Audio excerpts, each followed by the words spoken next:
Good evening and welcome to the April 24th, 2023 Board of Education meeting. The meeting is now called to order. First order of business is to appoint a Board Secretary Pro Tem. As provided in the agenda pertinent facts, it is recommended that Vice President Cindy Garlock be appointed to serve as Board Secretary Pro Tem for this evening's board meeting. All those in favor, please signify by saying aye. Aye. Those opposed, same sign. Do we have a motion to approve the agenda? So moved. Is there a second? Second. This is a roll call vote. Director Mushbach. Director Newman. Aye. Director Hubbles. Aye. Director Roundtree. Aye. Director Borcherding. Aye. President Tominski. Aye. Vice President Garlock. Aye. Superintendent Grover, I'll turn the meeting over to you. Yep, sorry. I skipped. We would actually like to begin our meeting with a moment of silence to recognize one of our staff members. I'll turn the meeting over to Jocelyn Hanna, who is the Associate Principal at McKinley STEAM Academy.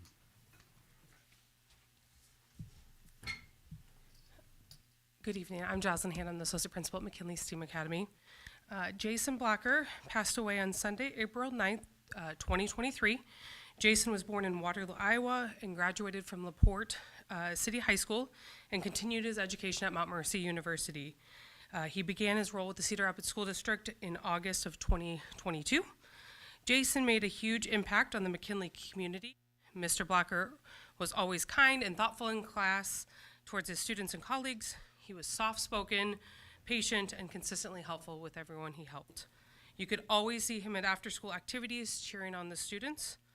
As we observe this moment of silence in memory of Jason Blocker, let us remember the lives of the students and staff that Jason have positively impacted as an employee of our school district.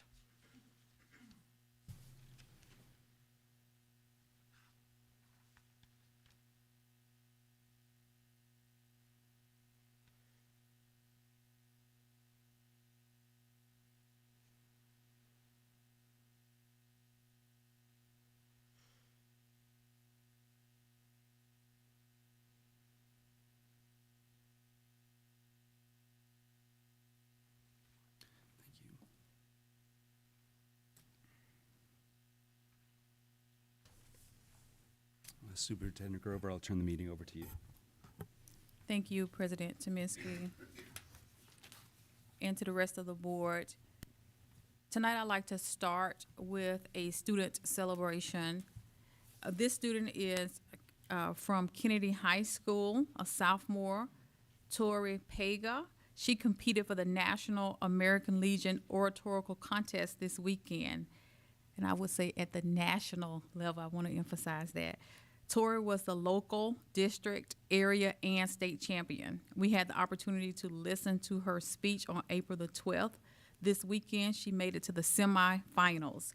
This is a significant honor, not only for her, but for us, our communities, and the Hiawatha American Legion Post 735.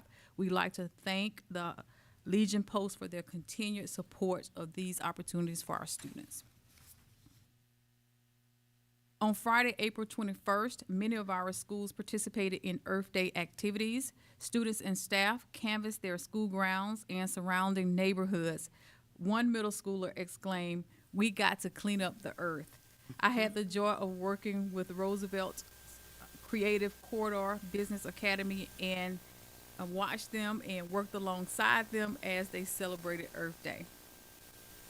I guess this is an opportunity for us to honor our volunteers. Last Friday morning at Grantwood Elementary, we recognized 39 of the building's volunteers. School staff hosted the event in the Grantwood G. Cliff 4th and 5th grade show choir serenaded the group. What a treat. Can't wait for you to see that group in action. Just prior to our school board meeting tonight, we celebrated our Volunteer Hall of Fame for the 22-23 school year. We honored 33 volunteers from each of our schools. We would also like to congratulate our 22-23 Outstanding Building Volunteer and the Governor's Volunteer Award honoree Tristan Lashley from Kenwood Leadership Academy. I would like to take a point of privilege here tonight to welcome to Cedar Rapids Community School District new administrators. I would like to welcome the following new administrators. Darius Ballard, he's an internal hire from Washington High School. He has been named the new Chief of Human Resources effective July 1st, 2023, pending board approval here tonight. Sarah Cruz, she will serve as the Director of Behavior Supports effective July 1st, 2023. Also, Ryan Reedstrom, he's another internal hire. He has been named the Chief of Staff and Board Secretary. Dr. Sandy Schmitz will be the new Executive Director of Behavior Supports effective July 1st. And Mark Timmerman has been named Executive Director of Elementary School Education effective July 1st, pending board approval. We have a few other administrator hires and hope to complete those soon. We have 15 interested applicants as of today for our Executive Director of High Schools. We have 12 applicants for Jefferson High School and 10 for Washington High School. We will begin the hiring process for those positions in the coming weeks. So we want to provide that update so the campuses can be aware. With us tonight, we do have Mark Timmerman. He came down, so I'd like to ask him to come to the podium just briefly, just to introduce himself so we can get familiar with him. Just where are you coming from and why are you excited to be here in Cedar Rapids? Yeah, thank you very much for the opportunity to serve in Cedar Rapids. My wife and I are very excited to join the Cedar Rapids community. We enjoy the culture and we have friends here and just have been around Cedar Rapids for some time. And now it's the opportunity to come here and join the team and be a good team member and help forward the work that you've already started. And I got to spend about 2.5 hours with Eric during my interview, and then also in a follow-up interview with Dr. Grover and Eric. And we just, the things that you have going on, I was excited about. They align with very much with what I believe. I've been in education for over 30 years, and I've been a principal for 17 of those. And so a lot of my practices align with a lot of the things you're doing currently. So I think it's a good match, and I'm really excited to get to work meeting everybody and being a team member. So. Wonderful. Thank you. We look forward to working with you as well. And also, we have Ryan, if you come up and introduce yourself here tonight. Hi, I'm Ryan Reedstrom. I'm so excited that Dr. Grover is taking a chance and hired me as Chief of Staff, and I can't wait to be a fiercely passionate advocate, ally, and leader for everyone that I serve. And so thank you, and I can't wait to get going. Wonderful. We also would like to thank everyone that participated in the hiring process. We have a number of people from the campus and the district level, so we definitely appreciate the time that's invested, because hiring of our staff is one of the most important things we do to support our students. I would like to remind everyone of our listening tours for the staff, the dates they are here, as I continue to go out and learn directly from our staff members, as well as our community members, just gain a lot of rich information to help propel us forward.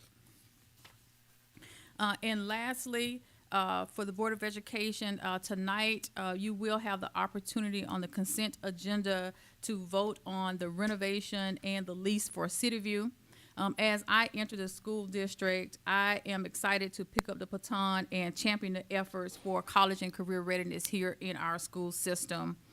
On May 8th, I hope to come back for a work session where we can really get into some of the details around the complete 5-year plan for CityView as it relates to curriculum. We'd like to also be able to present to you a day in the life of a student in the CityView program so that you can see what their schedule would look like, what type of classes they will be taking, and their experiences. We also would like to be able to present to you a recruitment and retention plan for students as well as staff, along with the business partners, as well as I am fully committed to be able to also help support the equity initiatives for our students to make sure that there is a focus on access, opportunity, and achievement for all students within our district so that they have awareness of this program and how they can benefit from it. I would like to thank the team for all of the efforts that you all have put into just getting this started for us. This will be a national model. We won a national grant. I know that people from all over the country, they already have eyes on us as it relates to the project. And with your vote tonight, it would allow us to move forward with the renovation for this project so that we will have a state-of-the-art facility ready for the fall for the 150 students that have already committed to the program. Thank you. That concludes my report for tonight. Thank you for the report. Are there any board reports?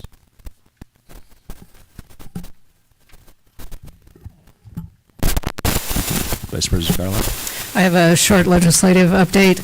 Last week, there were two education-focused bills that passed both the Senate and the House in the state capitol. Both bills are now on their way to the governor for her signature. One of them we refer to as the Governor's Transparency Bill or the Parents' Bill of Rights. It includes several components dealing with library materials, gender identity, use of pronouns, the removal of HIV, AIDS, HPV instruction, along with a few other things. The second bill is Senate File 391, also known as the Governor's School Flexibility legislation. As I said, that one too is awaiting her signature. This one has various components as well, but some of the highlights have to do with school librarians and who may be hired to serve as a school librarian. It reduces some of the requirements for foreign language offerings and some of the fine art offerings. Also, an item in there that allows us no more than 5 days or 30 hours of online instruction, as that might pertain to snow days or something like that. So both of these bills have pages and pages of components. I would encourage you all to take a look at them. Like I said, they're on the way to the governor, so they will be in force next year. Thank you. Director Borching. I want to share that ISB is going to be having a conference for school board members this Thursday and Friday, and super proud of Nicole Quaker and Adam Zimmerman and Jillian Schulte, who along with President Tominski and myself will be presenting on magnet schools to other school boards, just to kind of provide some information on innovative curriculum and approach. So great job to everybody that put the slides together. I'm looking forward to the opportunity to share our innovation with the rest of the districts in Iowa. Any other reports? Next, we'll hear from those who have requested to address the board. Cindy, do we have any members of the public that have requested to address the board? Yes, we do. How many speakers do we have signed up for public comment? We have 9. With 9 speakers this evening, you will each be given up to 5 minutes for your remarks. Please respect the time allotted to each speaker. Cindy will serve as your timer and indicate when your time has expired. The time is yours to use and may not be yielded to another speaker. If you have submitted a request to address the board and choose not to speak, in the interest of equity and fairness, your time may not be yielded to another speaker. In order to abide by the open meetings law, there will be no dialogue between board members and the public during this time, except to clarify the nature of questions or comments from the individuals speaking. We ask that the audience and speakers refrain from using inappropriate language and outbursts as a matter of respect for all in attendance. This board has zero tolerance for profanity, vulgarity, demeaning language, or threats of any kind. Lastly, I'd like to remind our speakers that the board is unable to address personnel and student matters. There is a process outlined in board policy which provides guidance on how to address and resolve concerns. We ask that speakers refrain from using personal names and information during public comment. Before we begin, I'd like to remind our speakers to please state your name and address for the record when called to the podium. Cindy, please call our first speaker. Our first speaker is Joni McMahon, and she will be speaking about Harrison School.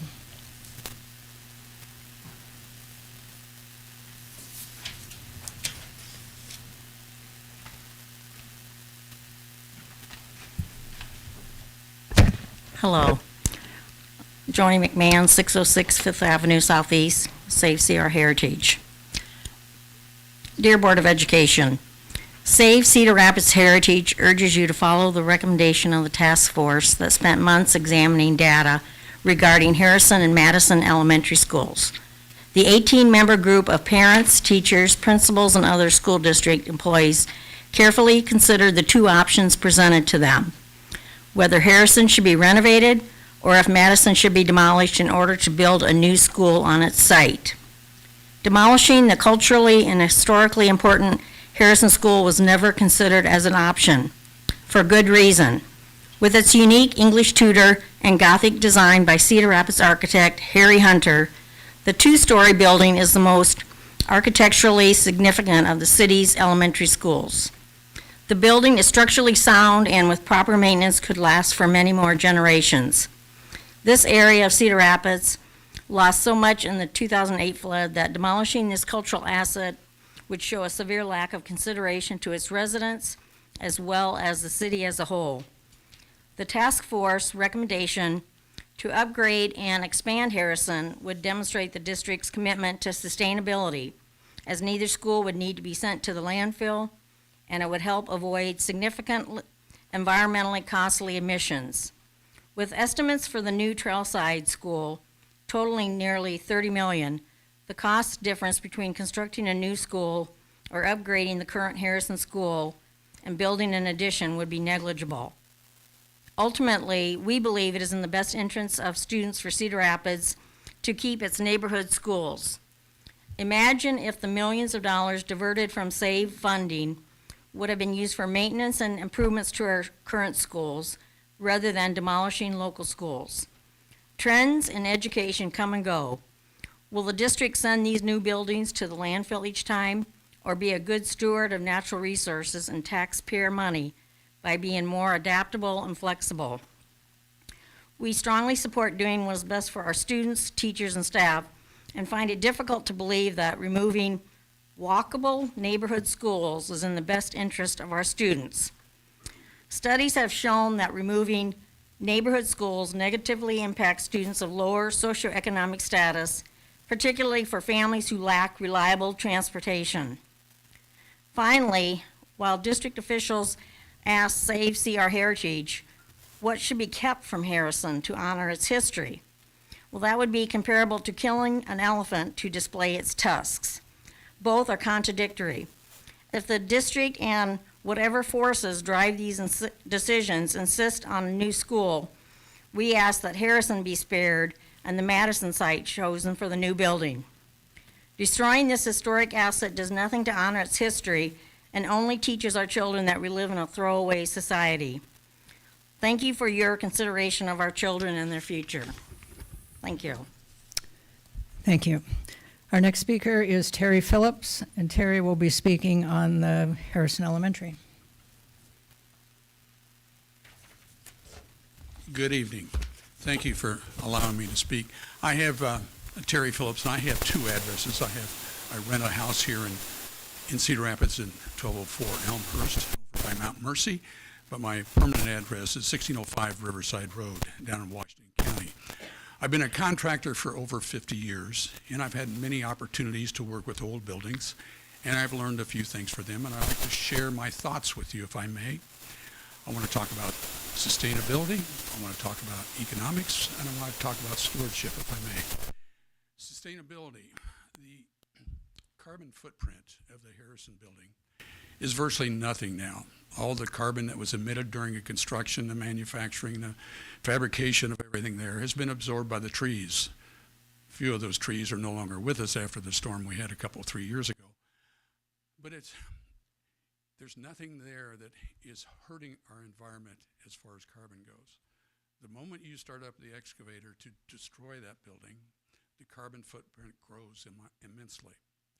And it's something I think you should really, really consider because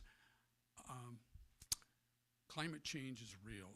With the floods that we've had here in Cedar Rapids and the trees that we lost in the derecho, it would be hard-pressed not to recognize that climate change is real. And I think it's the duty of the school board to be aware of that as well. Economics is something that oftentimes gets overlooked. With new construction, you almost have less than 50% of the labor that's involved with new construction being local. Most of the stuff is manufactured and fabricated in distant places and brought in. But with renovation, you'll have 2/3 to 3/4 of it being local labor, people who live right here in town, who eat in the restaurants, who maybe stay in the hotels or whatever. It has an economic impact for Cedar Rapids, and I think that's very important. As a school board, you take and try to provide a learning environment for your students, of course, but you also look at how you can provide the knowledge and the conditions for those students to go out and be productive members as far as jobs go. I think you also have another opportunity, that is to be able to provide some jobs for these people. It doesn't take much to say, okay, we're going to make sure we're going to have all the jobs we can right here in Cedar Rapids. It helps everyone when you do that. The other is stewardship. I grew up on a farm in Van Buren County down south. My dad was a tenant on that farm, and he worked there for about 25 years. The owner of the farm came to him and says, I want to sell you the farm. And he said, oh, I can't buy that. He had 6 kids, had very little money. But she recognized that during that time, he took care of the ground. He was a good steward of it. She sold him that farm for 1/3 of its value. She recognized that. We have that here with Harrison. The people who built that building, whether it be the school board members who decided what to do, or whether it be the engineers, the architects, or the persons who actually were doing the work, they put a lot into that. Many of them did that simply because they wanted to have a paycheck to start with, but almost every one of them wanted it to last for generations, to last 100 years. It's not quite there yet, but it can be there very easily. It can last for many, many more generations. So if you're thinking about what they did, and if you want to acknowledge that, I don't want to say honor, but simply acknowledge that, think seriously about, do you have a good reason to tear it down? These people put a lot into that. And it's well worth your time to think about the legacy that you leave for the students that are going through the schools right now, that have graduated, the students that will be there in the future. Do you respect what these people did nearly 100 years ago? I'm sure you do, but I'm asking you to think more openly about that, if you will. I would love to have you spend some more time getting input from citizens and people who here live in the community, even from people like me who are outside the community but doing a lot of work in the community. I'm sure there's a lot of people that would love to be able to visit with you and try to help you reach the right decision. I appreciate your time. Thank you. Thank you. Our next speaker is Phil Creche. Phil will be speaking on the school bond issue and request for information. Thank you. My name is Phil Creche. I live at 1871 Ellis Boulevard. Actually, I met with John Galbraith and Carla Hogan on January 30th, and we talked about a lot of the elements of the facility master plan. I was talking with them specifically about Wilson and my concern about that school. And Mr. Galbraith said that they were going to have the architects review the construction plans, the original construction plans for the school, to see if there was feasibility to renovating it rather than demolishing it. And I saw him again on March 23rd at the Northwest Neighbors Neighborhood Association meeting, and he said at that time that the architects had finished their review and that he had turned the project over at that time to contractors to get some estimates. I wrote him again, and I told him at that time I would like to get some information about those reports. I guess depending on what the architects said in their review, I would like to see those same construction plans reviewed by an engineer that I would retain for that purpose. I wrote to him last week, and I asked him at that time if I could get that information from him.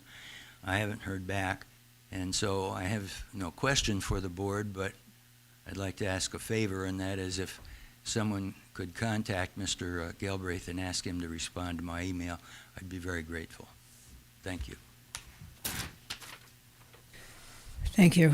Our next speaker is Don Taylor, speaking on the Harrison-Madison issue.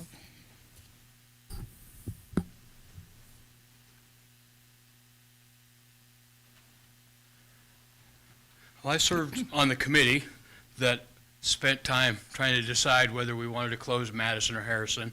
And I guess I represent the Northwest Neighborhood Association, but my church, Trinity St. James, serves Taylor and Harrison both, and we take care of the teachers for parent-teacher conferences and for Teacher Appreciation Week. We turn it into a week instead of a day.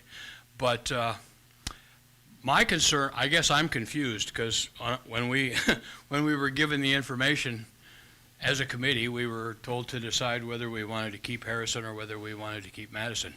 And as we discussed it, Madison would be taken down and a new Madison be built, and Harrison would be remodeled.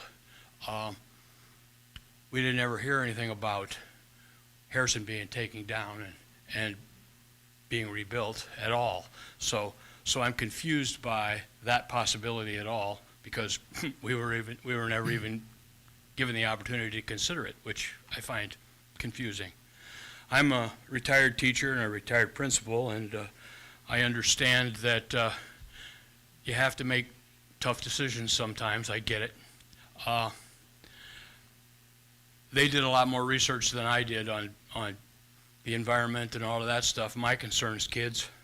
As a principal, I cared about teachers and kids, and that's what I still care about. And I just hope that as you make your choices, care about the kids, care about the education. Those are the two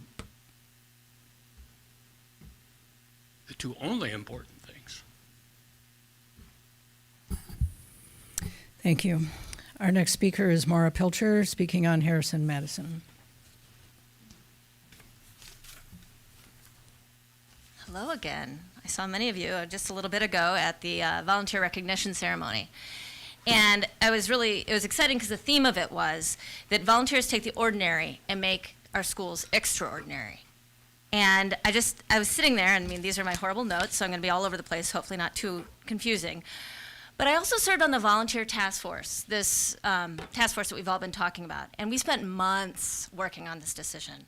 And these months would be 2-hour-long meetings at the end of long days. And these were teachers, these were principals, these were staff members, these were community members, families, that all had a lot of things to do at the end of the day. But we chose to volunteer our time to serve on this task force.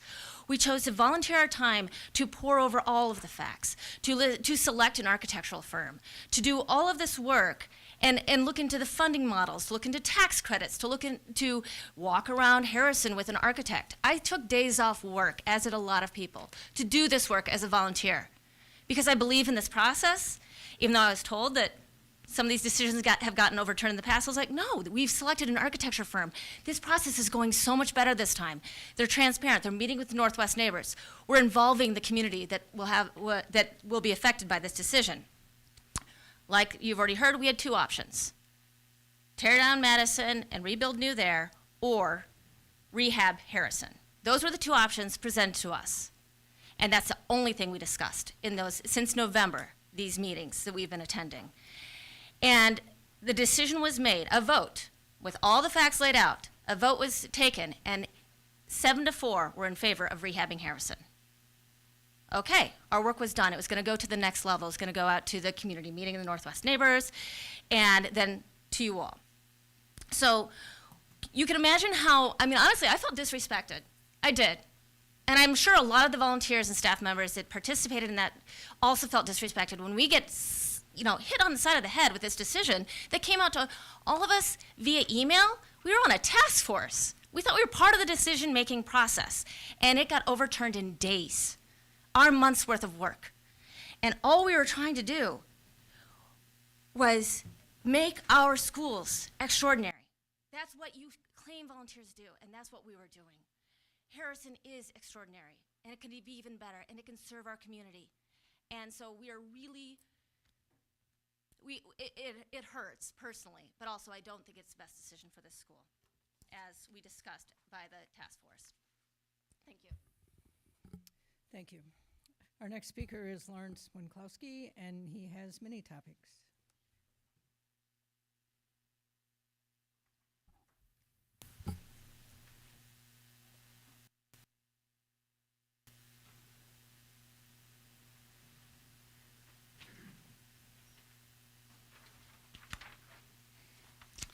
Lawrence Winkowski, 4234 Burrell Road.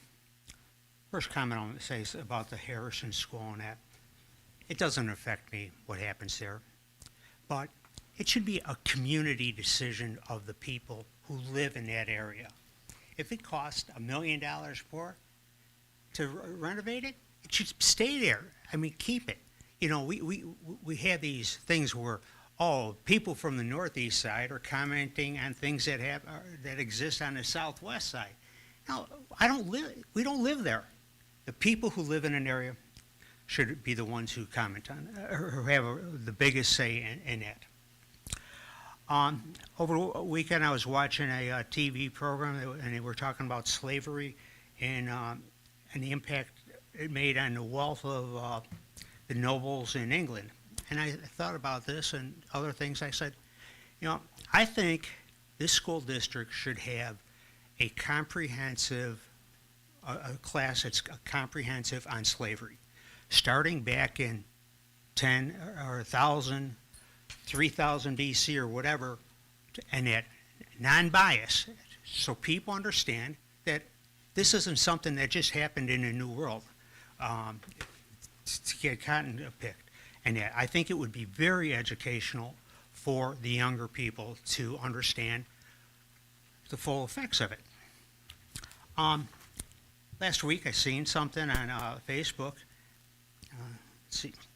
Anyone know what this is? Some of you might. If I was driving down the road and I seen a kid doing that to me, I'd probably go, or I might go. But, you know, I didn't know until last week. I asked my wife what it was. She didn't know. What it stands for is help me. It's this distress thing that people who like children, or could even be an adult, needs signaled so they can get help without making a lot of noise. I seen this. I went ahead and I forwarded the post to on Facebook over to our communication department or whoever, and they said, you know, basically, hey, thank you for sharing. I haven't seen it spread anyway, you know, because the other thing I said, it should be taught in every classroom. Well, then I was thinking, you know, you can teach it in the classroom, but if the adults don't know what it means outside of the classroom, who are we helping? And I think that it should be put on our website. It should be shared totally throughout the community, and even work with the city to do that. And that if we can save one kid or help one kid or person, whatever, that's a good thing. Oh, gotta get going here. And also, like with that, last meeting there was a guy talking about how we need these people monitoring all this stuff for security and that. But the one thing he did not talk about was the root cause. Nothing. He didn't say anything about people being more responsible gun owners, or people should give up their guns. How about mental illness or mental illness? You know, we should put more into that, or parents being active, try active parenting, and that. None of that was said. You know, whatever you do, we have to address the root cause of the problem. You know, all we're doing is spending money and putting Band-Aids on top of things. The other thing was, in the past, Nancy might have remembered this, I've said we should start meetings later. And over the weekend, I came up with the perfect reason why. Because this meeting time interferes with happy hour. And if I you look at the audience, they could use happy hour. It would make people more talkative. They'd come up here and voice their opinion more. It might make the board more talkative, so we can understand why they are making some of the decisions they are. And I just think it would be a great thing. So I think we should move this school board meetings to like 6:30, so we make it through happy hour and that. So, thank you very much. Thank you. Our next speaker is Mark Stouffer Hunter, speaking on the decision on Harrison School site plan.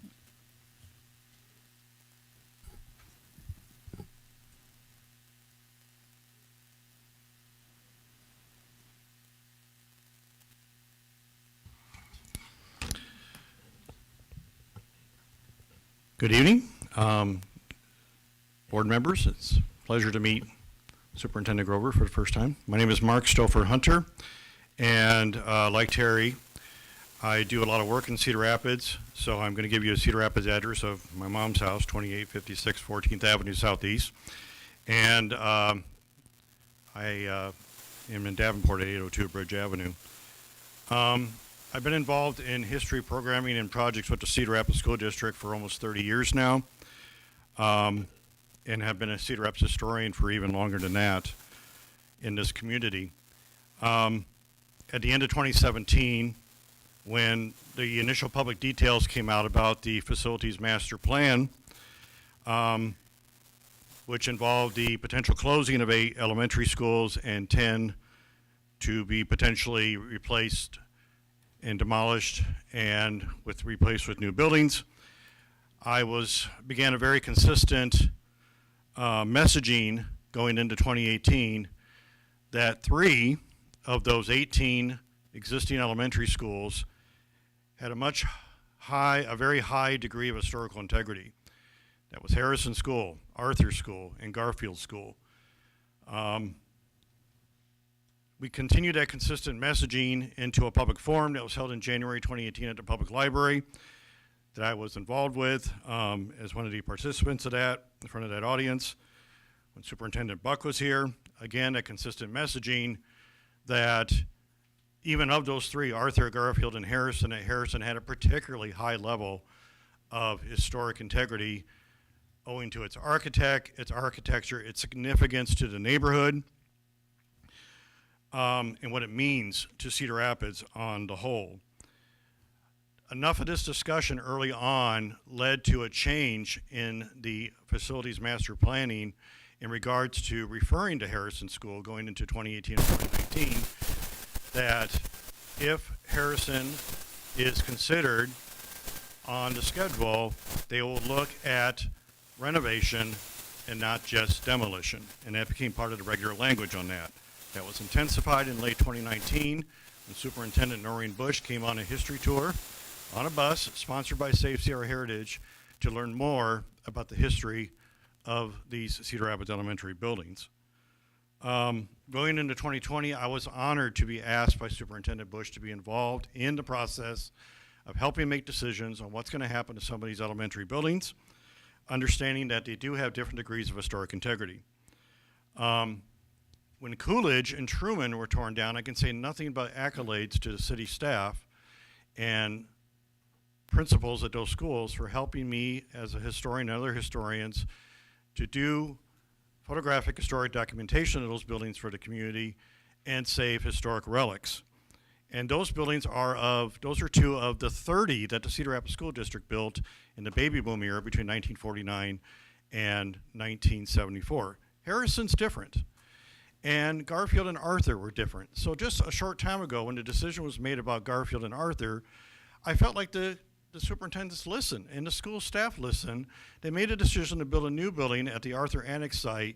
And although the existing Arthur and Garfield buildings were not going to be used as schools anymore, they are, as far as I know right now, potentially available for repurposing within the Cedar Rapids community, like so many former public school buildings have been, and thus preserving the history of those buildings in those neighborhoods. I was on the task force for the Harrison-Madison question starting in November. I was proud to serve on that. Again, like the others I've mentioned here tonight, we were only presented with options of thoroughly investigating either removing the existing Madison building, putting a new building there, and only renovating and expanding Harrison to a point where it would have all the benefits of new building on the inside of the existing building and a very large addition, and still retain a historic facade and historic elements in the building that were so important to that school building. And as mentioned earlier tonight, just 2 weeks ago, all of a sudden, we were never told that there would suddenly be a new concept presented to the community that would completely disregard all the work that we had put in for months, trying to go for one or the other. If we had thought that that was an possibility, we probably wouldn't have put the energy we did into that, knowing that neither one of our outcomes are going to happen. Harrison is super important. We can have the benefits of a new building and have the history at the same time. $1.5 million more, you're going to spend about $200 million on a bunch of new buildings and demolition, continuing over the next few years, and that's fine. The 1.5 million to restore Harrison, it's worth the money. The Excuse history me, is Mark, worth the money. your time is up. The Thank history you. is worth the money. Thank you for your consideration. Thank you. Our next speaker is Jeff Weissenberger, speaking about the Harrison Elementary.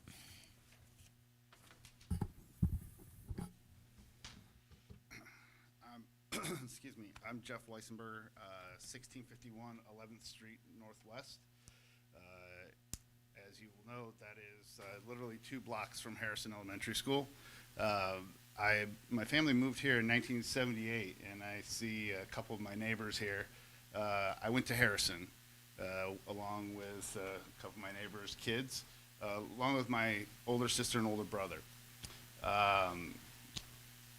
Kind of beside the point, other than the fact that it's an incredibly cool old building, and it's meant something to all of us in the community. More so, I want to talk about the fact that I literally found out about this meeting, that this was happening at about 4:45.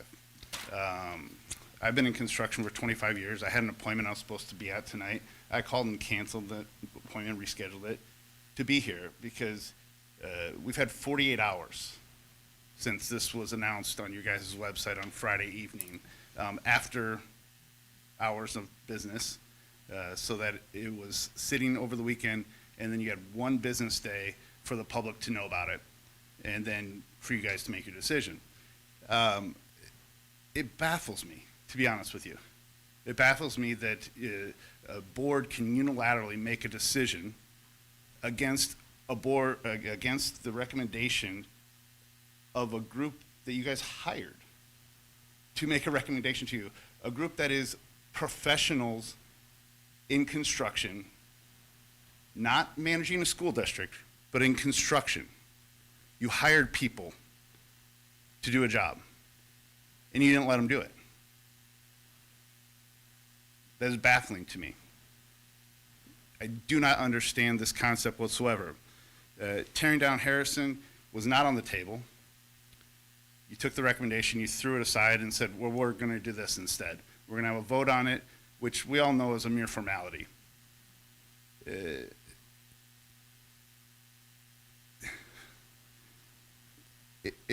Sorry, it's just frustrating to me.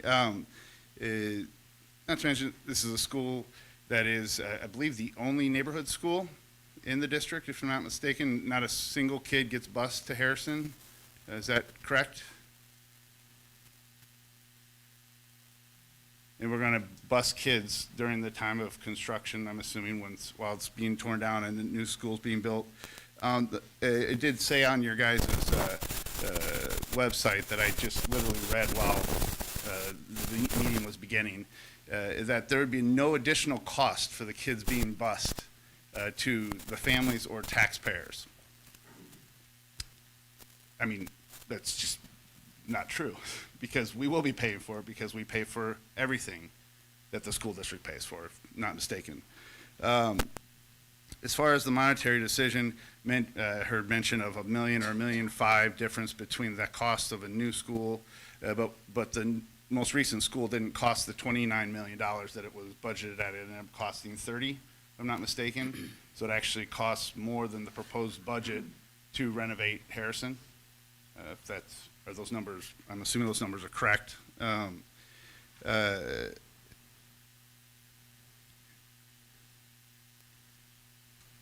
sorry, I'm looking, literally my notes were written in the last 20 minutes or whatever, because didn't know about this meeting. I was actually not in town this weekend. I was in Michigan. But yeah, I'm honestly just at a loss for words. I've been in construction for 25 years. After the flood of '08, I was a consultant to the city for the CDBG project. I found a brick. We found the old Harrison Elementary site when we were demoing a house. We paused, we contacted the Historical Society, they came out, they documented it, and I had a brick of the original Harrison Elementary School that burned down in 1929.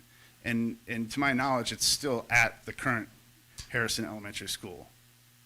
this is a part of our neighborhood where it just is baffling to me that we would tear down this when we know that children learn just by walking through the doors of a school and seeing the architecture. The last thing I'll say is I've done a lot of projects over the years with world-renowned architects. Carlos Jimenez is one of them.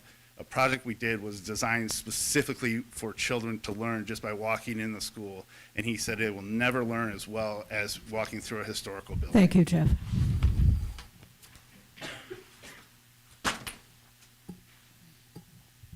Our last speaker is Tanya Johnson, and she's speaking on retention and recruitment of teachers.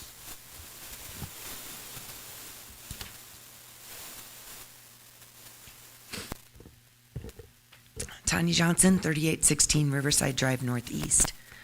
I think I'm going to switch gears just a little bit from our Harrison discussion, but not my usual positivity that I usually bring. So sorry for that. I went to school in Cedar Rapids, taught in the district for 33 years, AK teacher, kindergarten teacher, resolution team facilitator, and now instructional coach at Nixon. My own children went to Cedar Rapids schools, and next year my daughter will start her teaching career in Cedar Rapids. I have been a very proud employee of Cedar Rapids schools, and what I have to share makes me very sad for our students, our teachers, and staff, and our district. This is my first year at Nixon Elementary. I've been amazed at the way the behavior team works with students, helps them de-escalate, talking through problems they're having, and celebrating with them when they earn their goals. I share my office with two of the behavior team. I've never heard a complaint from them. I hear them playing games with students, talking about Pokemon cards, and just giving some of our toughest students the time they need to be heard and to enjoy time with an adult. I also quite often have heard students asking me, where is Miss Cat? Where is Mr. Liam? They don't care about me, they care about them. These people are loved by many students and staff, even though they are the ones that need to be called when a student is out of control. They see these students when they're at their worst. Because of rules from the DOJ, staff are now not allowed to touch students. This sounds like a no-brainer, but there are many times touching a student, holding a hand, placing a hand on a student's back is the best way to keep them safe and keep them calm. Many times special ed and autism students need hands-on to keep them safe and to keep them from running away. Also, teachers, even elementary teachers, have students that fight, and they need to try and keep the students apart by putting their bodies in between them and to keep them from hurting each other. Last week, I talked to a brand new special ed teacher who's been in tears because she can't do her job without touching her students, and she doesn't want to be fired. Also, what are the rules for teachers and staff getting hurt? In our building, I am sure in other buildings as well, we have teachers, secretaries, and other staff that get hit, kicked, bit, and pinched on a daily basis. No one signs up for this job to get hurt. If we are going to get rid of staff who are holding a child's wrist safely, then why are we not able to get more support for our teachers who are being hurt every day? This is not how we retain teachers in our district. We have lost many amazing teachers and staff who cannot handle this climate or lack of support anymore.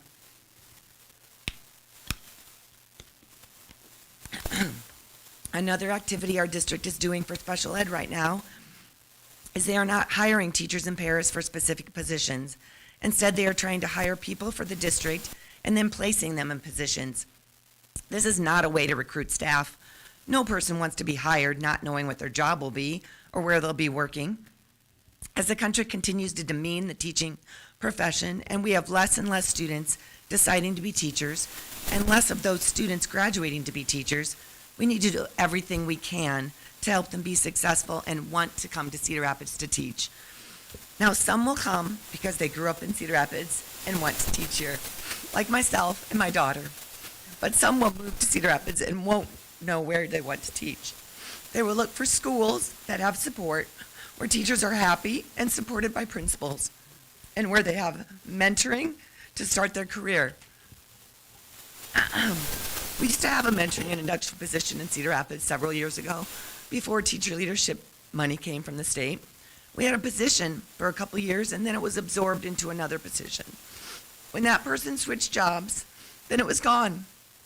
How can the district say that they are about recruitment and retention of teachers when you don't even have a mentoring facilitator? Our new teachers deserve someone from the district checking on them and supporting them. As our new superintendent, I'm so glad to see you're having listening tour. However, in this district in the last 5 years, we've had special ed listening sessions for 2 new superintendents, and many people are done sharing hope because nothing has been done. Overall, I've said a lot. I think what I want you to hear is our staff needs to feel supported. They work tirelessly to teach and care for and love CRCSD students, and our staff need to care and be loved for by the district. Time is. Thank you. Thank you.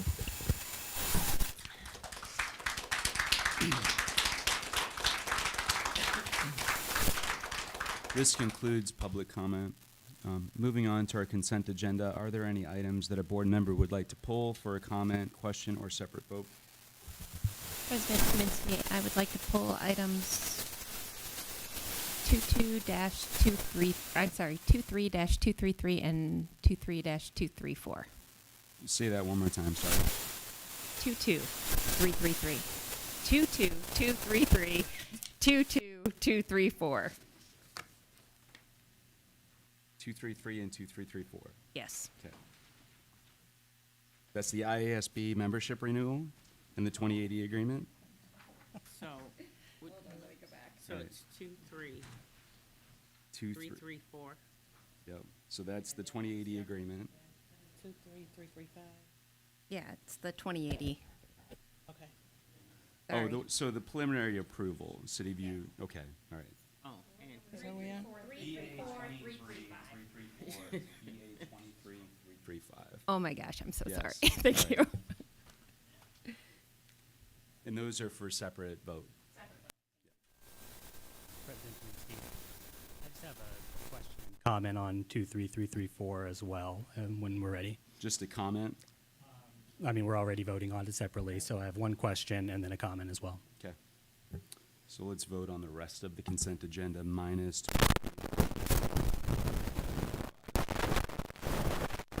Motion to approve that consent agenda. I move to approve the consent agenda with the exception of BA 23334 and BA 23335. Is there a second? This is a roll call vote. Board of Vice Witness roll. Director Mitchell, Director Newman, Director Humbles, Director Roundtree, Aye. Director Borcherding, Aye. President Tominski, Aye. Vice President Garlock, aye. So we'll next take BA 23334. This is the 28E agreement, Metro Economic Alliance, sublease and shared use of premises, City View Community High School. So was it a comment, Director Merschbach? Well, I had a question, but then I looked at 335 and I was just looking for the total cost of the construction. I'm seeing it now at 600,000, correct? Okay. The comment I wanted to make was just viewing this as an infrastructure project generally for the community. I just wanted us to be, I think this is an opportunity to be conscientious when it comes to the decision-making process and who has access to the decision makers. And so I wanted to bring up 2 examples that I've seen in the last few years about investments we could make and then compare them to what we're doing tonight. And one of them was during COVID. There was a lot going on during COVID, obviously, and there were times when we were offering virtual learning just as an option in general, and also there were times when we were forced to move to all virtual learning. And I believe it was the Iowa State Education Association at one time came out with a document, and they were making recommendations for how we could spend pandemic relief money in our school district. And one of those recommendations was to set up neighborhood virtual learning centers. And that would have been a temporary thing, potentially. You could assume maybe it would have been permanent, but it became clear at some point that the inequality in our community was leading to inequity in the options kids had for their virtual learning environment. And so the recommendation from ISEA was set up these neighborhood, it was just a potential thing to do. Set up these neighborhood learning centers. It would be someplace with high-speed internet access, a safe, reliable place for kids to go and do virtual learning. And, we didn't do that at the time. Another thing that we've heard from several groups is to invest in renewable energy. We heard it here tonight, take climate change seriously. I think that's something we should do as a board. And we've had both the Sunrise Movement and recently we had Veterans for Peace come and say the school district should invest in solar projects. And that's something that I would support, but it's something that we haven't gotten around to yet. And so when I look at this project for $600,000 to fund this magnet program, the reconstruction and that thing, it just strikes me as this was very easy to find the money to do this project. And why isn't it as easy to find the money to do everything? There's not an unlimited amount of money, but what we choose to spend our money on, what we fund, it makes a difference. Those infrastructure, like I said, this isn't just a building, a facility improvement. This is infrastructure for our community. And this infrastructure project might be good for our community, but there's many others that people come and they talk to us as a board and they share their opinion on what we could do. They, do advocacy. But we don't have serious hearings on those things afterwards. We don't say, what would it look like to do neighborhood learning centers? What would it look like to do solar projects at our facilities? Or I've mentioned Director Garlock has been a very strong proponent of this. I mentioned before to her, we could be partnering with other school districts on a solar project at a much larger scale, but we never get to that because we never take the first step even. But this first step is very easy for us to take, and it strikes me as just a matter of basic fairness, and that's what I wanted to say. Appreciate the comment. Any additional comments before we go to vote? We could do a roll call vote, Cindy. Director Merschbrock. Director Newman. Abstain. Director Humbles. Aye. Director Roundtree. Aye. Director Borcherding. Aye. President Tominski. Aye. Vice President Garlock. Aye. Next, we will take BA 23335. This is the preliminary approval, City View Community High School. Was there any comment or this? Just a separate vote? Just separate vote, so we can do the roll call vote. Cindy? Director Merschbrock. Director Newman. Abstain. Director Humbles. Aye. Director Roundtree. Aye. Director Borcherding. Aye. President Tominski. Aye. Vice President Garlock. Aye. And that concludes our consent agenda. Next, I'll invite John Galbraith to the podium for an update on the Harrison-Madison project.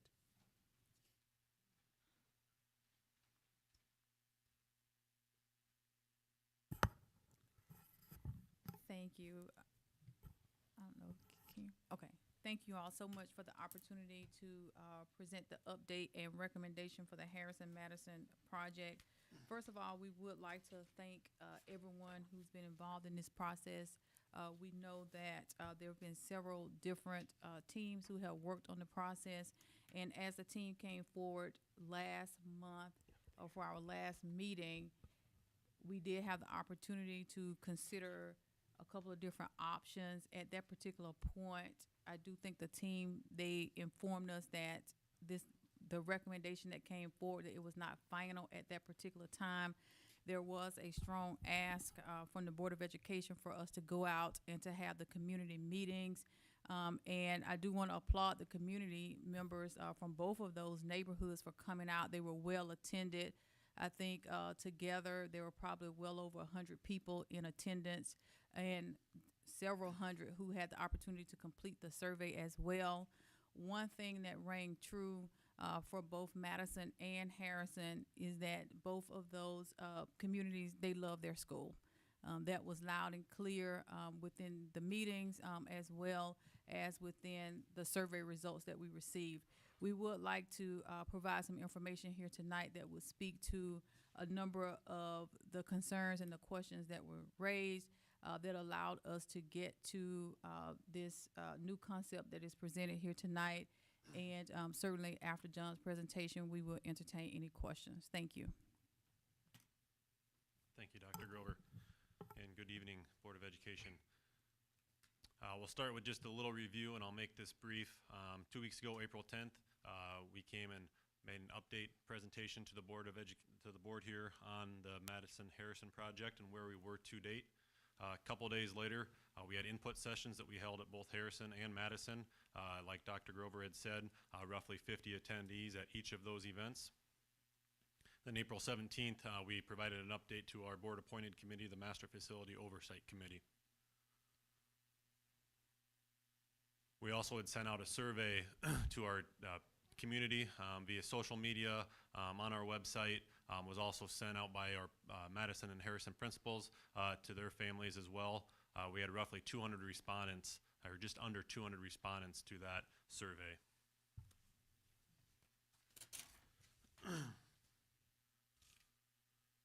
The key takeaways that came from the survey results and also what we heard at the listening sessions was there was a strong desire in our community for new. That desire for new rang true, was a common theme throughout the feedback we had heard. There was also concern on the cost and finance implications, student density or enrollment counts, what wraparound or community services are in each of these neighborhoods, and then Harrison history was also a strong comment that we heard, again, both at the feedback sessions and from the feedback survey.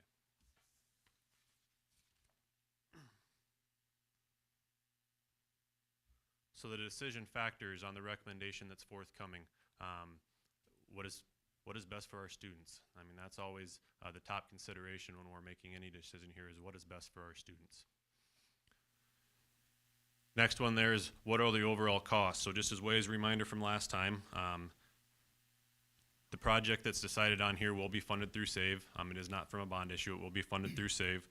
This information was up there, and I apologize, it's a little blurry on the screen there, but the two options that were presented the last time was a new building at the Madison site, $28.3 million, or renovation and addition at Harrison for $28.8 million.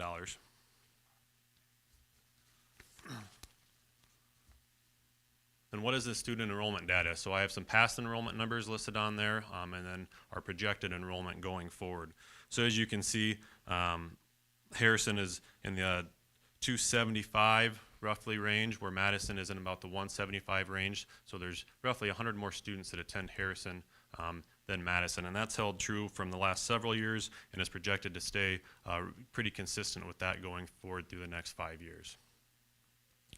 What other services serve the community? So as we think about what kids are doing before and after school, and if we look at the Harrison neighborhood, we have the rec center that's right next door.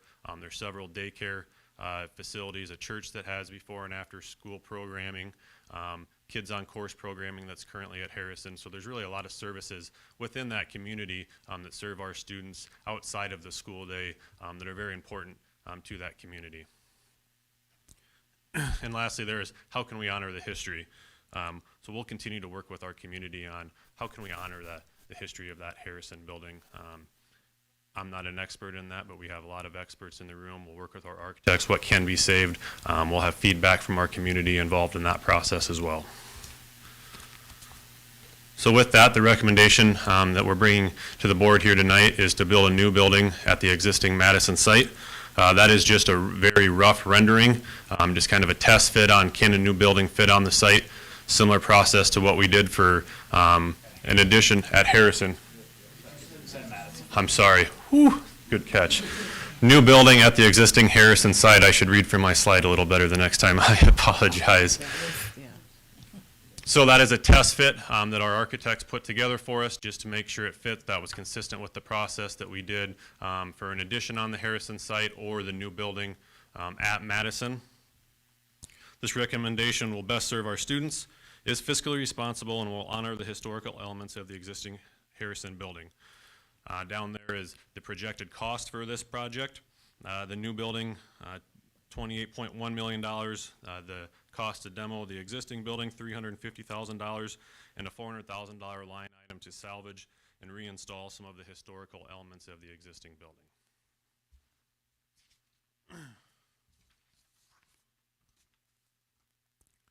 So some additional considerations. What will happen to students during construction? And these were also questions that came from our feedback session, no matter what the project was. So for the 23-24 school year, there will be no changes. And what that means is the Madison students and families will still attend Madison if they're attending that building now. And same for the Harrison students and families, they will still attend Harrison. For the 24-25 school year, the Harrison students will need to be relocated. So we have a couple of options that we're still working on to come to an ultimate conclusion here. The first option would be to combine the two attendance areas and supply additional classroom space via learning cottages to the Madison site. So all staff and students in those two attendance areas would be located at the Madison site. The other option that we're still working on is we could relocate to open space in the district. What we feel like that would look like right now is the Arthur and Garfield buildings will be open at that point in time because Trailside will open. So we'll have space there that we could bus kids to, and they would attend that school. Transportation. So transportation during construction for the affected families will be provided by the district at no cost to those students and families. So we're committing to that now, that if those students need to be relocated while the construction is going on at Harrison, that the district would provide that transportation.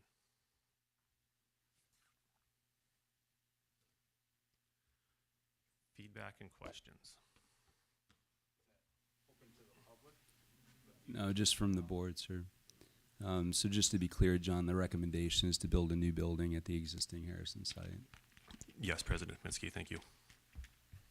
I'll defer to fellow board members if there's any questions. John, could I just ask you again to read the cost? I believe that when you read the renovation and an addition at Harrison, you rated it at $28.8 million, but it's $29.8 million, correct?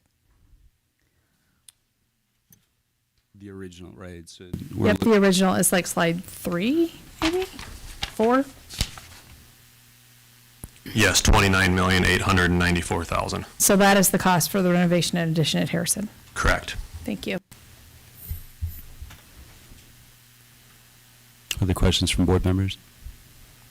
Yeah, I have some questions and a lot of the stuff I'd like to discuss if anyone's interested.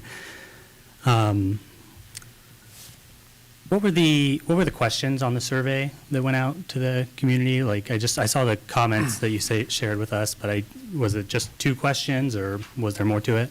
Yes, it was just the 2 questions on what feedback would you like us to hear and what questions do you have for the district? So what I want to say about the survey is that was presented in the context of the 2 options that we were giving. Like when people took the survey, did they think that after we got the survey responses, we would come up with another option that wasn't presented? Because it doesn't seem like anybody thought that was a possibility, and so I'm just wondering how seriously we should take these survey responses. You know, if you think one thing and someone asks you a question, you're going to answer it a certain way, but if you have a different perspective and someone asks you a question, your response might be different. You know what I'm saying? I don't know if anybody thinks that's relevant. Anybody? John, I'll let you answer. I feel like that's unfair to ask John to make a supposition. I mean, there's really no right or wrong there. My fellow board members, does anyone think that's a serious consideration to take, that we've changed the possibilities, and so maybe we should take the survey data with a grain of salt? Okay. Yep. So Dr. Grover, you saw here tonight, how passionate people are about this issue. And you got a timeline from our historian here about a lot of the work they've done. Just to expand on that timeline, this is what happens every time we talk about this issue. When the first facility master plan was passed in early 2018, 600 people signed a petition asking the board to take another 90 days to consider and give more time for people to, find out about the plan, and the board ignored that. Once we took the next step and decided on Arthur and Garfield, 500 people signed a petition under a new Iowa state law that allowed 500 people to sign a petition and bring an issue before the Board of Education. After that meeting, President Tominski, he talked to the news camera and he said, we got to decide what action needs to be taken. We haven't taken any action. We've ignored that as well. And so this is what happens. And we heard tonight from the people who were involved with the task force, the historical community. There's no way to do this in a popular way. And so I think we should take more time. I don't think anyone else up here agrees with me, but we obviously should take more time and build more support for this rather than just pushing it through and hope people go along with it later. But just so you know, that's what happens when we discuss this issue. It's very unpopular, and when you go talk to people about it who aren't in tune or affected in the neighborhoods, by and large, people still don't know that it's happening. And so kind of going back to the bigger picture, I don't know if my fellow board members got the email I sent today. I got some information from Mr. Galbraith. So far, the 3 elementary schools we've built, that's been at a cost of around $82 million to the district, and that's saved money. That's all done without a vote approving anything. And again, we don't need a vote under SAVE to approve it, but at some point, very soon, we are planning to ask for hundreds of millions and more from the people. And so at this point, I think we should consider letting people vote on that, get our house in order, find out what financing we have for our secondary projects, because these projects are very expensive. We're going to be over $110 million, and that's without having paid all the interest on the bonds, which are outstanding, still quite a bit of that. If I took John's numbers, I'm not a finance expert, but it seems like we still have quite a bit of interest to pay on the bonds that we've taken out against the SAVE money, just to build these elementary schools. And while I'm sure the people in the elementary schools like them, if we can't get financing through GO bond from the public, then we're going to need to be more fiscally responsible, bringing it back to that, with our SAVE money in order to take care of our secondary schools. Around Robin. Yeah, I mean, do you have a question? Because I would like to give others the opportunity. Someone has a question, go ahead. So, thank you for that. John, do you know what the historical significance of Harrison is? Like, what happened there? Is it age? Was there an event? Was it? So I'm probably not the accurate person to answer that, but I believe the age of the building and then the architectural style is an American Tudor, if I remember that correctly. Okay, And I thank think you there's for other that. things that go along with that. And then I do have a question. So you were on the FMP from the origination, correct? From the end of the original FMP, correct? Okay. Can you clarify, was the committee not asked to look at a new school at Harrison as an option? Originally, that was the plan for Harrison, was a new building. When the FMP committee met and looked at Harrison Madison, was Harrison, a new school at the Harrison location, a consideration? I'm just trying to get clarification Gotcha. there. At that point in time, no, it was was between a new building at Madison and a renovation at Harrison. Okay. Can you maybe help us understand why those were the 2 options and why this third option was not presented? I believe why that option wasn't looked at is we've heard from our historical people probably since 2018. I think Mark's correct on that. And from their viewpoint for these historical buildings, obviously they would like to see them as schools first. And if they can no longer operate efficiently or effectively as a school, then they would at least like to see that building saved, so not be torn down. So then that's what drove us to the second option of a new building at the Madison site. And can you maybe clarify, like, when a building is torn down, how much of that material goes to landfill? I mean, how do you assess that? I think we've got a couple of buildings where you can give some examples, but I think we're often hearing that all of that material is going to landfills. Just want some clarity on that. Yeah, so I'm actually gathering that data from our first 2 buildings that we've torn down, President Tominski. But the majority of that doesn't go to the landfill. Any brick or concrete material is recycled. Any metal material is recycled, and then the remainder does go to the landfill. So if you look at the construction of these buildings, I'm going to get that data so that I completely understand, but there's a lot of metal and a lot of brick and concrete in these buildings that is being recycled, and obviously that's being the sustainable practice, but when we talk about the cost of that too, our contractors, that's how they are competitive, is by doing as much recycling as they can, and that lowers the cost for us. So they're forced to do that to be competitive in nature. Okay, I have another. Okay, Are Director we- Borching, go ahead.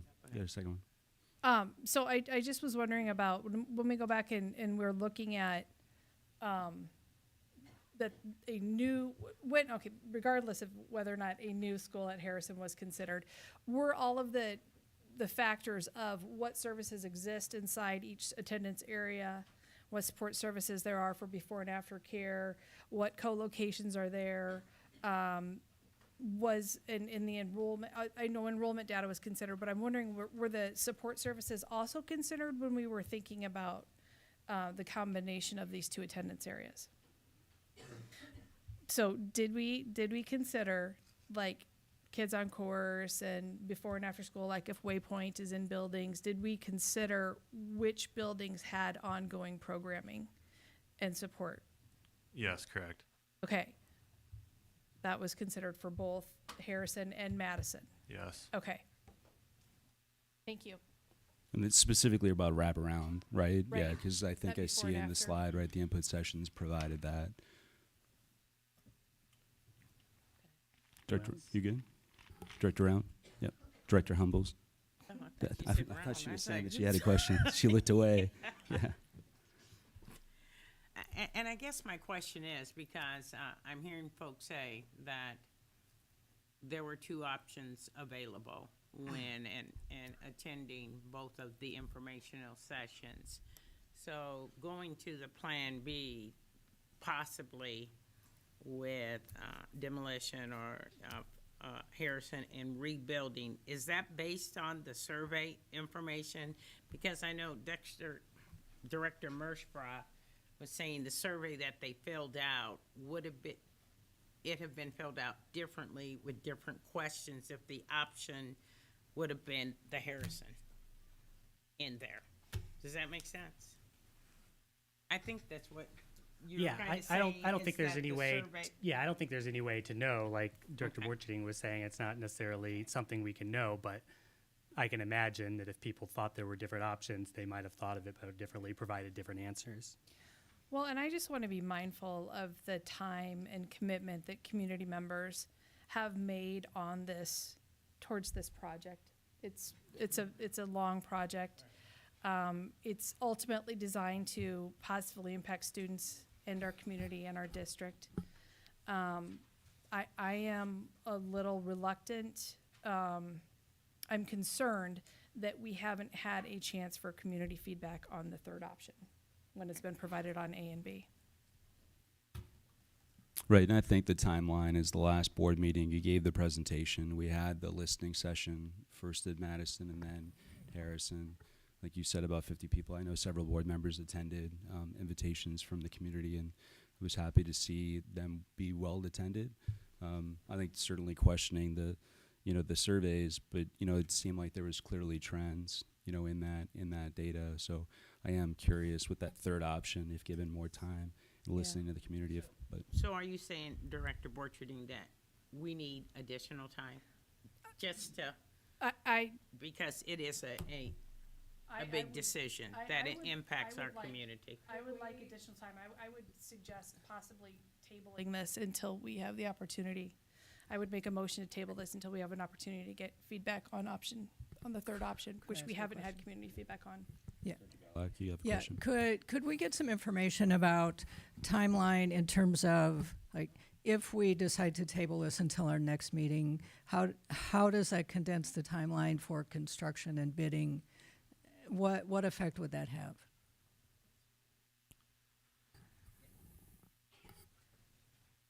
Ultimately, if we're going to push this for 2 weeks, you could slide that schedule for 2 weeks, is really what we're looking at there.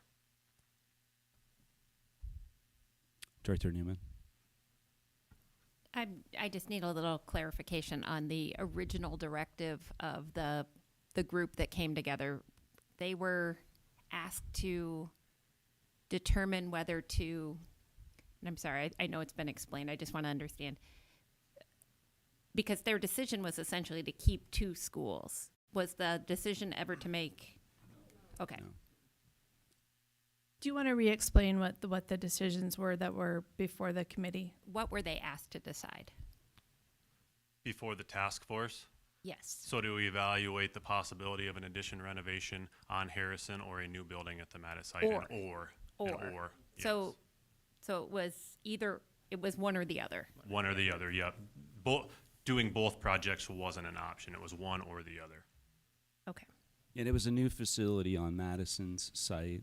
So, demolishing Madison, new building on that site, or I think the current size of Harrison would be less than half of what the addition was. I think there was an additional 50,000 square feet Correct. that was built onto that site. Yep, Right. correct. I just heard through the comments earlier, it sounded like maybe some people think the direction was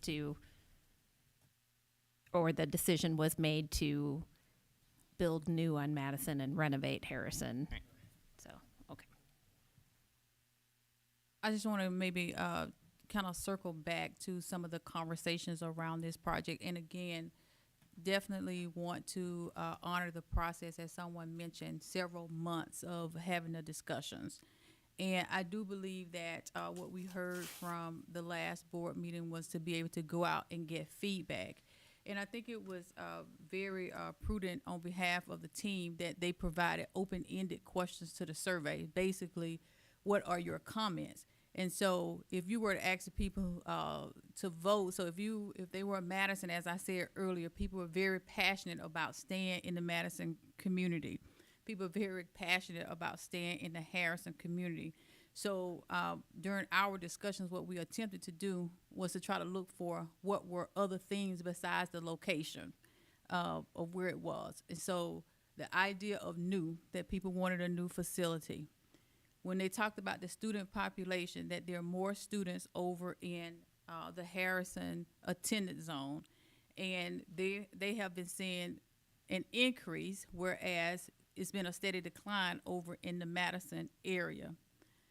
The other consideration was the fact of the $1.5 million more. That rang true on the survey as well as the community meetings, but also the history part of it. So I just want to make sure that I state that as well.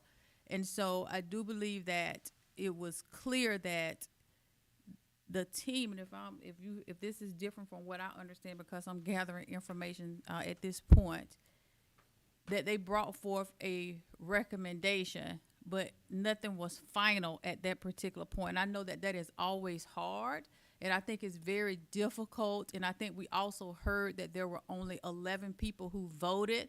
So like you say, this is never easy. And as we're thinking about trying to make a decision, and so coming to honor everything we heard with a louder voice. So the louder feedback came from the meetings as well as the surveys in a reaction to it. Of course, we would do whatever is the pleasure of the board, but I just want to circle back to some of those deciding factors. And that was the cost, in which this option does reduce that cost. That was a concern that we heard. Again, the enrollments, again, the wraparound services. And so when we come back to our responsibility here as it relates to how do we best serve students, and of course, and then looking to the standard that the district has set, that's the reason why the new concept is on the table. I think this is a really productive discussion, so if no one minds, I'd have a few more things to just mention here. And coming from the survey responses, there was talk about equity, for the Harrison neighborhood regarding compared to the buildings that we've already built. And I just want to point out, it's like the inequity is something that is created because of the buildings we built, It's like we decided to build new buildings on the west side suburbs near the country club on the east side, and now people are saying, well, why not get a new building for me as well? And I think we should go and really look at what are the alternatives, and if we're going to get more feedback, and not move forward with this recommendation tonight, which I'm happy to vote on a motion about, I think we should be looking at other alternatives. We're concerned about 1.5 million. If we put 10 million into each of the two buildings now, that's $8 million less than the recommendation. What does that fiscal plan look like? What is that extra money? What could that be invested in? If you put solar panels, like Director Garlock has mentioned in the past, how does that money feed back into the buildings and help hire staff, raise salaries, get individual specials teachers for each building. We haven't even explored opportunities like that. The only other thing I want to say, and I just want to make sure that we say this, we heard a lot about Harrison tonight, but the emails that I got as a board member, a lot of them came from the Madison community and even staff at Madison. And what I took away from it, and I've been someone who's advocated for the small neighborhood schools since before I got on the board, and now as a member of the board. And what I took away from that was the people at Madison, the staff members working there now, have already done all of the things we say we want to do with these new buildings in their small buildings. They're collaborating despite only having one, teacher per section. They are caring for the students. They have built the type of community that we are only dreaming of with this plan. And instead of taking that and saying, how can we support that? How can we build from that? How can we support them there with this money that we're going to take to use to close down their school? We're, again, just ignoring the other alternatives. And so that's what I took away from this. The Harrison history piece and the Harrison neighbor piece, the wraparound services, I'm sure the staff at Harrison has similar stories to the staff at Madison. But instead of looking at this as how do we support what's working now in these places, in these neighborhoods, how do we build better, we are saying the only option is to close down a school. And I don't think that's the reality. So I hope we can get back to Director Borcherding's motion. If not, I'll make the motion myself, but. There's a motion, so I'm waiting for, is there a second? I second the motion. Okay. So we'll go to a roll call vote on that, unless there's further discussion on the motion.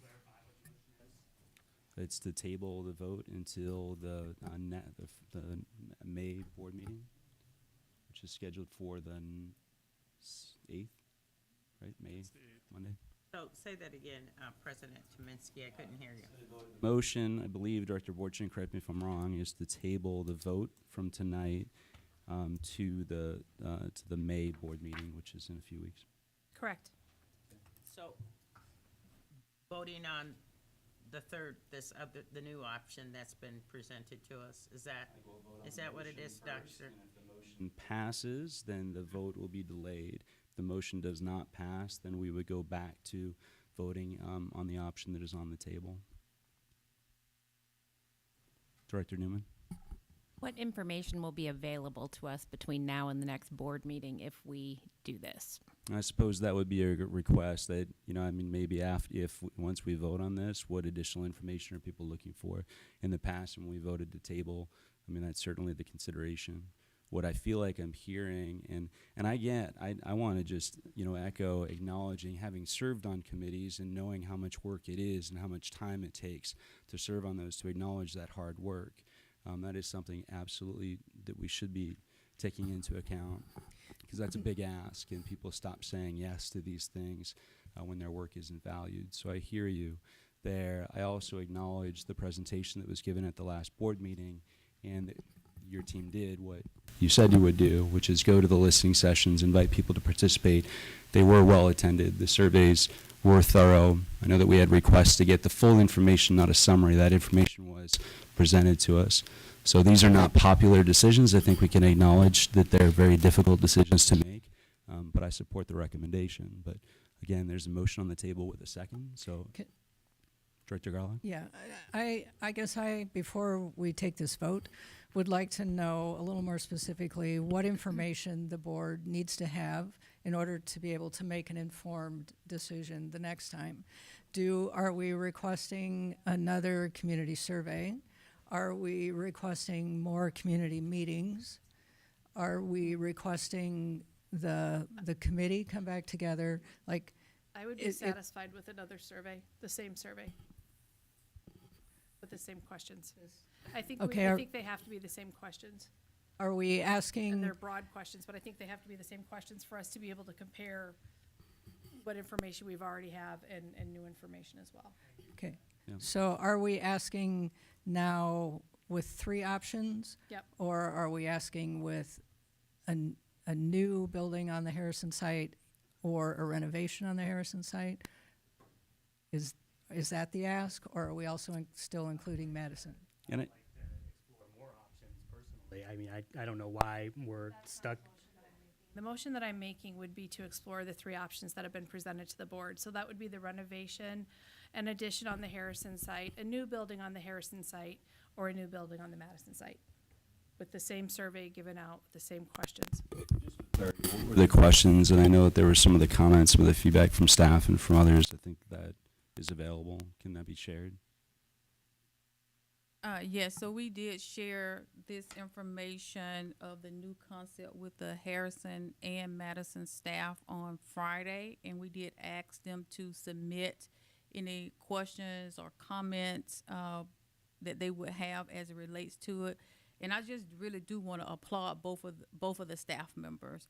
The questions that have come in so far from the Madison staff, what does administration and staffing look like during the transition year?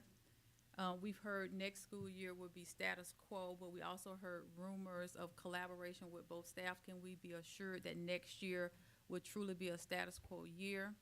How will we go about naming the new school?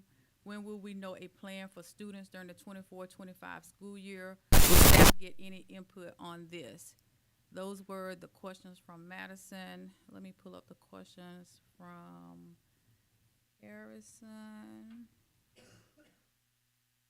And the questions from Harrison, will the new school be designed to look like our current building? How will we decide which historic elements will be repurposed? Who will make these decisions? Could the 2 time capsules be opened and then resealed and placed in the building with another time capsule from Madison and one from Harrison as well? Could the bricks be used for a walkway or a retaining wall or a sitting wall on the playground? They also asked about, is it Mr. Gary Zawosky? Okay, thank you. He has been at Harrison longer than anyone. Anyone alive who has gone to Harrison knows about Mr. Gary. And Harrison and Mr. Gary are synonymous. Is there any way possible to honor his dedication with the new building? His whole life has been and still is at Harrison. Is it possible for current employees to be given a brick to honor the historical presence of Harrison? The huge glass windows upstairs at the north and the south are beautiful, and they let in a ton of light. The rendering in the presentation the board makes, it seems as though the front entrance is being relocated. Does it have to be? Can the brick be used to make the front entryway of the new building? Is the design of the building going to look like the current one? What about the chunks of marble? Will we be able to use that again? It seems as though Madison staff wants nothing to do with Harrison staff working together, collaborating. How will the district support and fix the mindsets to bring the 2 campuses together? When will we get to see the new design? Will any effort be made to save the trees? What is the process for naming the new school? How will they be preserving the historical aspect of the school? Will Harrison be a leader in me school going forward? If Madison staff don't want to work on the new site, will they be given an option to transfer?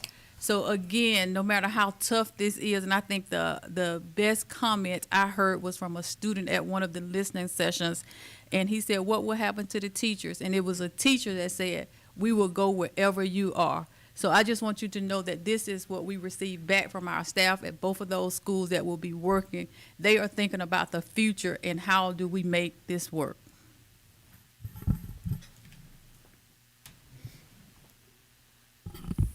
There's a motion. I believe was there a second? Yes, second. So we'll go to a roll call vote on the motion. Okay. Director Merschbach. Aye.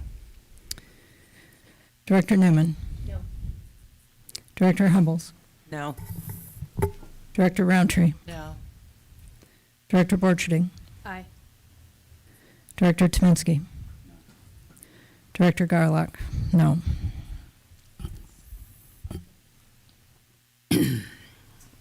So we'll do a roll call vote on the current motion that was on the agenda originally, which is in support of the recommendation from staff for a new building on Harrison site. And Cindy will do a roll call vote. Director Merschbach. No. Newman. Aye. Director Humbles. Director Roundtree. Aye. Director Borcherding. Aye. President Tominski. Aye. Vice President Garlock. Aye. Thank you for the presentation.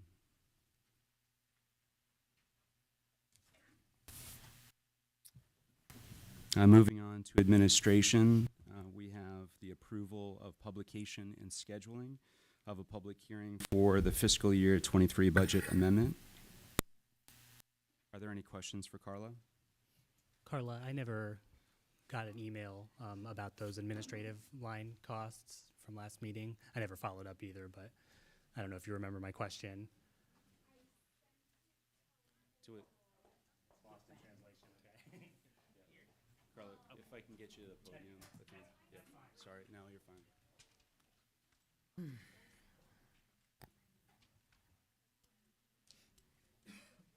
I sent those to Laurel. Okay. I may have missed it, so if I did, I apologize. Should I send them to Ryan? Should I send them to you or Heather?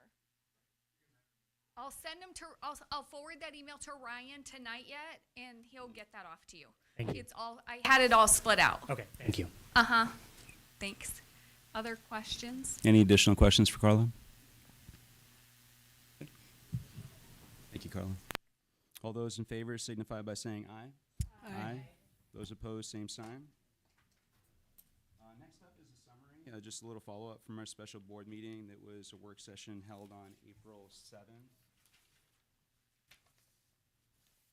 I'll keep this brief, but just for the public's sake, I mean, we had coordinated a work session on April 7th with Superintendent and some folks that she had brought in from the Broad. I believe it's called the Broad Institute, correct?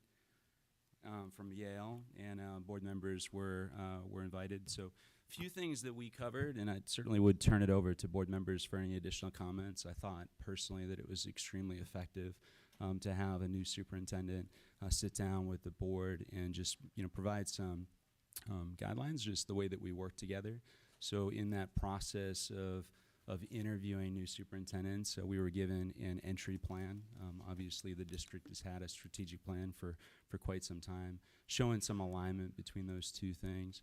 We talk a lot about board governance, so I thought this was a new and different way to talk about a subject that sometimes seems to get stale, quite frankly, for some folks. But the difference between governance and what a governance board is and what management is and where those differences lie, I think is extremely important for us to talk about.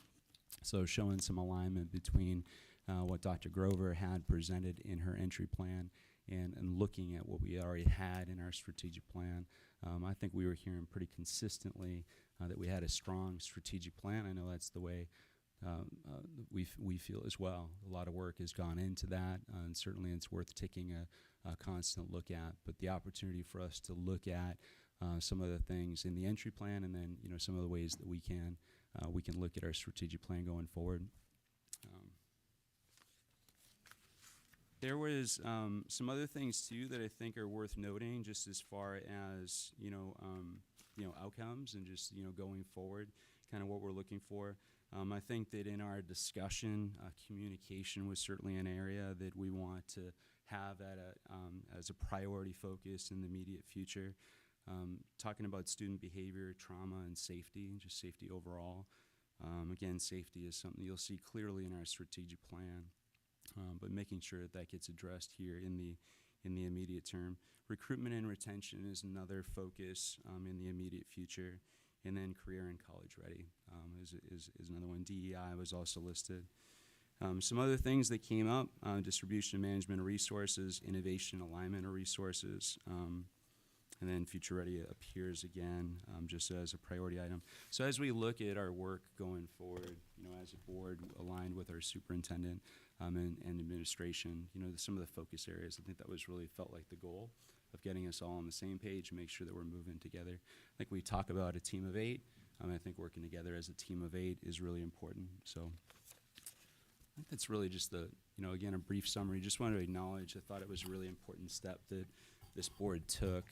It was part of, I think, what Hazard Young and Associates had recommended and was going to be part of bringing on a new superintendent. But because of the relationships that you had, Dr. Grover, we were able to bring in a few resources at no cost to the district. And I know I was thoroughly impressed with their ability to facilitate a group and guide us towards some logical outcomes. So just don't know if there's any board members' additional comments. Comment I would add is I wasn't able to attend. I had a COVID diagnosis at the time, and so I don't know the best place to add public health response to the strategic plan, but I think that's something we kind of controversial to talk about sometimes, but I think we need to get back to there because it's important. Vaccinations, just the whole gamut. And I think I feel like some of that discussion that we had just around overall safety, it's just a very broad topic. It might seem like it's just one word, but there's lots of ways for us to address safety. So I think that was public health is certainly one of those things for us to continue to consider. Good. Director Garlock? Yeah, I just want to thank everyone on the board and Dr. Grover and our facilitators for the work that we did that day. I truly felt like it was time well spent. It felt like we were sort of resetting a little bit and grounding ourselves in our work and remembering why we are here. I do think that we all had very informative and lively discussions that day about the strategic plan and our vision for what's coming next.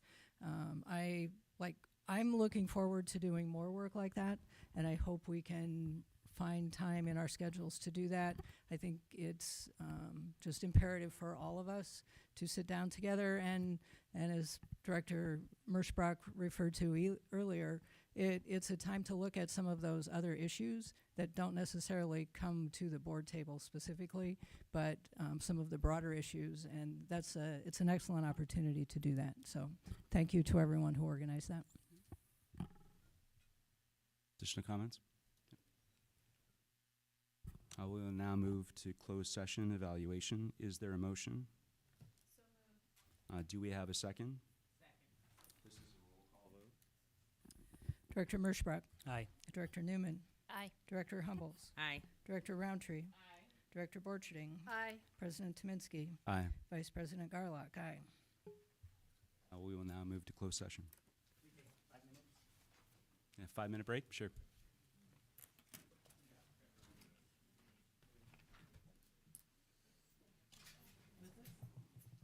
I think this is mine. I think that's your here. Yes, I did. I did.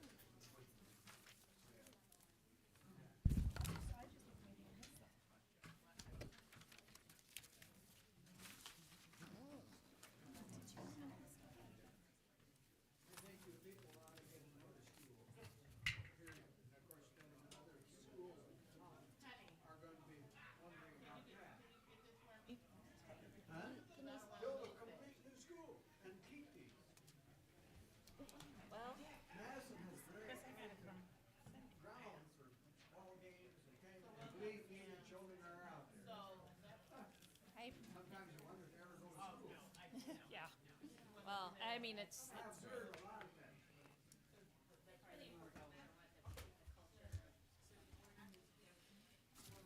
oh, we have to go into closed session. Yeah. Here, I guess we could take those. No, because we won't be, it won't be a lot. Thank you, sir. I appreciate your comments. I said I appreciate your comments. Thank you.